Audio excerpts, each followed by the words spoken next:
Ada satu pertanyaan, kata pengarang kitab. Ala waqad tola'at ala su'ali raf'il ma'lib mafati Makkah syarafah al-musyarafah.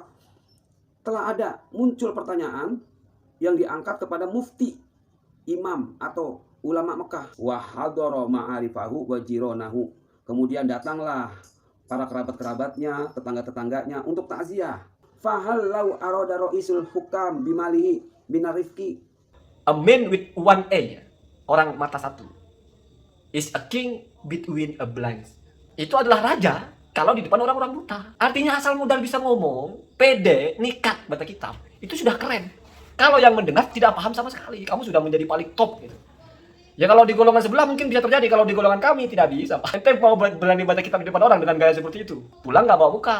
Paling tidak usahlah ngomong kamu bicara tentang manhaj, tidak usahlah kamu bicara rumit-rumit, hafalkan dulu huruf hijaiyah, kan gitu komentarnya. Hafalkan dulu bab iqra lah gitu. Hafalkan dulu manafil sulasi sulasi mujarrad apa sulasi mazid.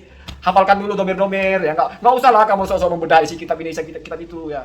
Sama dengan kamu punya duit 2000 kok nawar-nawar pesawat ya. Sudahlah, beli permen, icip-icip lah dulu ya. Entah siapa yang salah, ku tak tahu. Assalamualaikum warahmatullahi wabarakatuh. Bismillahirrahmanirrahim. Allahumma sholli ala sayyidina Muhammadin wa ala alihi wa sahbihi ajma'in, amma ba'du.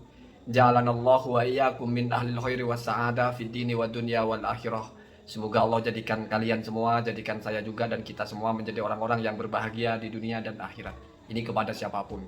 Kamu setuju tidak setuju dengan konten saya, itu persoalan yang tidak terlalu utama. Yang jelas kita sepakat saling mendoakan. Saya tidak terlalu yakin apa yang ingin saya sampaikan itu bisa menjadi manfaat buat kalian. Tetapi kalau doa sudah jelas itu adalah manfaat, karena doanya seorang muslim itu sesuatu yang baik, dan saya orang Islam ya. Saya ini termasuk orang yang sangat pemaaf kalau mendengarkan orang baca kitab, karena saya pun bukan orang yang sangat ahli dalam baca kitab. Mesti sangat sering ada kita kesalahan. Tetapi kesalahan-kesalahan yang dimaafkan itu misalnya tersilap satu harakat, itu masih mending ya, selama tidak lalu berkonsekuensi kepada rusak maknanya. Tetapi kalau kita dengar bacaan tadi itu, bacaan yang dipuji-puji oleh sekelompok orang karena sama dengan mereka yang dimaksudkan ya, sedang menyerang tahlilan kan begitu. Bacaannya bukan salah satu harakat tapi dirubah semuanya. Yang pertama misalnya waqad tola'at ya. Padahal di situ sebelum tola'at itu ada alifnya. Lah itu kok nggak dibaca? Berarti kan paling mendekati itu atla'at ya. Atau ittola'at ya. Kemudian kalau enggak ittola'tah, ittola'tuh, atau atla'tah atau atla'tuh gitu. Nggak mungkin dibaca tola'at, ada alifnya ya. Artinya kepekaan membaca itu ya wallahu a'lam ya. Saya kira orang kalau sering baca itu nggak sefatal itu ya. Melesetnya nggak sefatal itu ya. Kalau tolaat itu artinya sesuatu telah muncul ya. Kok bisa ada taknya itu tolaat tak mati, berarti kan pelakunya atau failnya harus muannas. Ternyata di situ soal ya. Min soalin atau bisualin ya. Ternyata di situ yang telah muncul pertanyaan. Soal kan satu, mufrad. Dan bukan soalatun pula. Kenapa bisa tolaat? Ya, mesti kan tolak tuh. Bukan tolak tuh ya. Itolak tuh. Jadi itolak itu ya saya sudah mengetahui atau saya sudah mempelajari begitulah. Terus bisualin bukan rof'ih Pak. Rufi'ah. Pertanyaan yang pernah diangkat atau ditanyakan atau dihadapkan atau ya dinaikkan kepada siapa? Mafati Mekah, para mufti di Mekah. Itu ya. Ya tidak perlu berpanjang-panjang lah, atau hanya orang-orang yang betul-betul tidak paham cara baca kitab yang mendengar orang baca seperti itu kagum itu. Kalau kita tidak perlu terlalu pandai lah. Tidak terlalu bodoh saja kita sudah tahu ini aneh bacanya ini.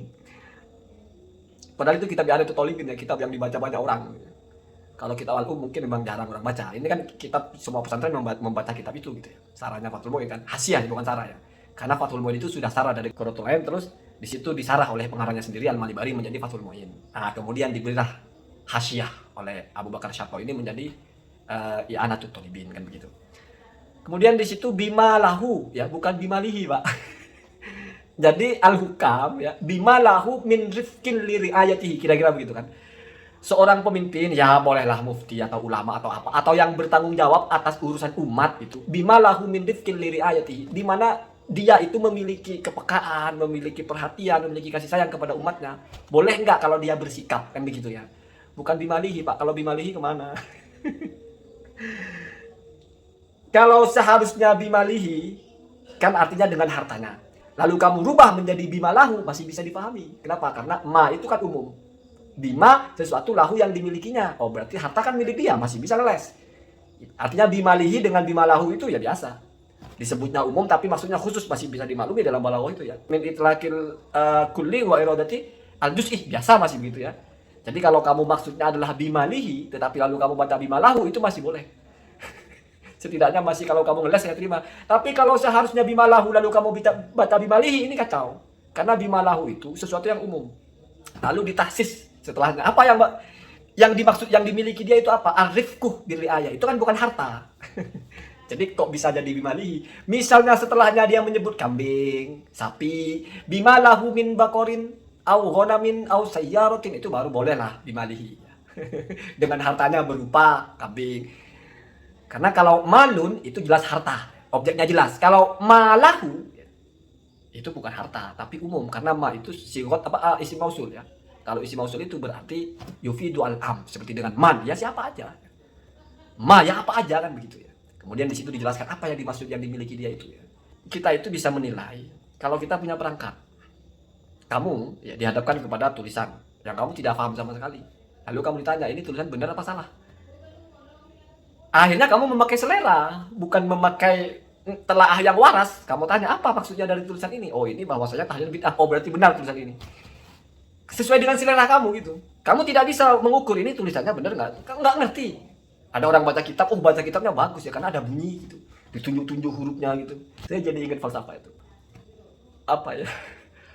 A man with one eye, orang mata satu, is a king between a blind. Kalau tidak salah begitulah.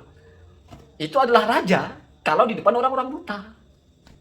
Artinya asal modal bisa ngomong, pede, nikat baca kitab, itu sudah keren.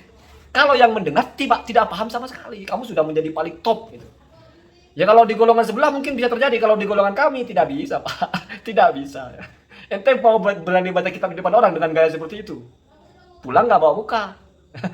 Paling tidak usahlah ngomong kamu bicara tentang manhaj, tidak usahlah kamu bicara rumit-rumit, hafalkan dulu huruf hijaiyah, kan gitu komentarnya. Hafalkan dulu bab iqrob lah gitu. Hafalkan dulu manafil sulasi mujarrad apa sulasi mazid.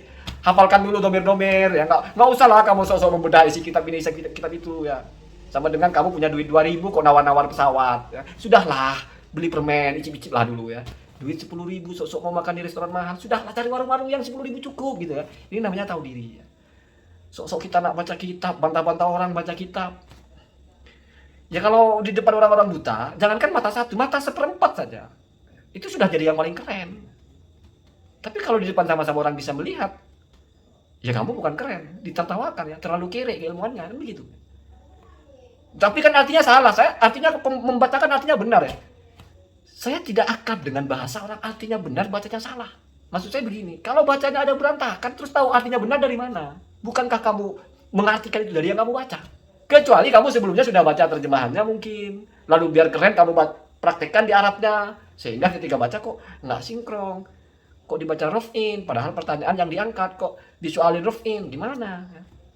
Disualin raf'in itu mungkin bertanya tentang hukum rafa. Tetapi ketika saya mengkoreksi pembacaan kitab yang terlalu parah, saya hanya ya ihtiram saja kepada ilmu. Itu ulama menulis itu benar-benar gitu. Jangan ente seenak-enak baca gitu ya. Kalau tidak bisa ya cari yang ada harkatnya dulu, harkati dulu, baru setelah itu baca. Mungkin kurang prepare saja, kurang persiapan saja ya. Kadang-kadang untuk tampil keren itu butuh persiapan. Semoga ada manfaatnya. Assalamualaikum warahmatullahi wabarakatuh.